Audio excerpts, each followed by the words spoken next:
So I believe that this idea that geography is destiny, or that we are all subject to the tyranny of geography, or to use a business term in real estate, location, location, location.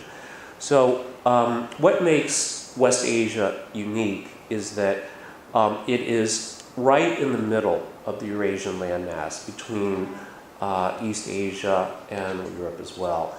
And it's also between Africa and the Eurasian landmass.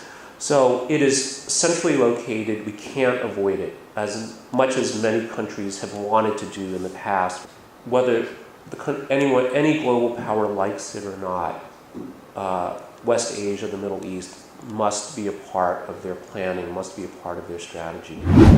From a geopolitical perspective, we can see too that historically, whoever has controlled the Middle East has exerted great influence over the world economy.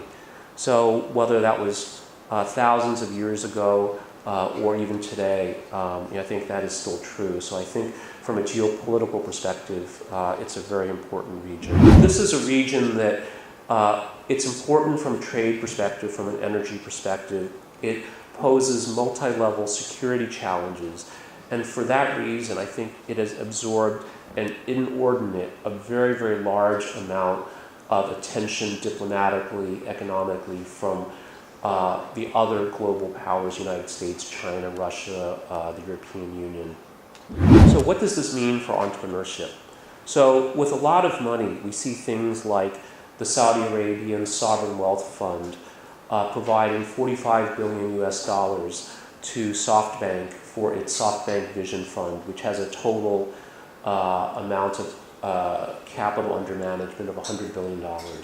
So this is a region that can write very, very large checks to back startup opportunities.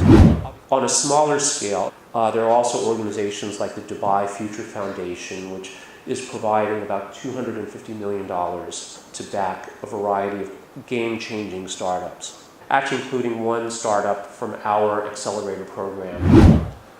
So after looking at this region from more of a macro view, one conclusion, I think, is that we can't paint this region with a broad brush. So we need to, in thinking about where to start, consider that this is an incredibly diverse region. I would argue that Dubai is at the forefront and is a pioneer in the region's efforts to transition to a post-oil economy.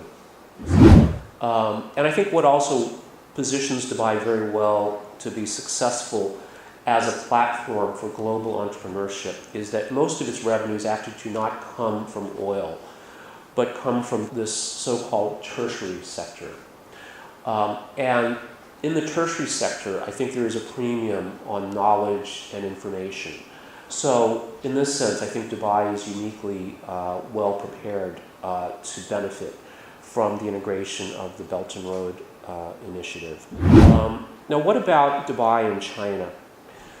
So China, not surprisingly, has become Dubai's largest trading partner with about almost $50 billion in bilateral trade in 2013.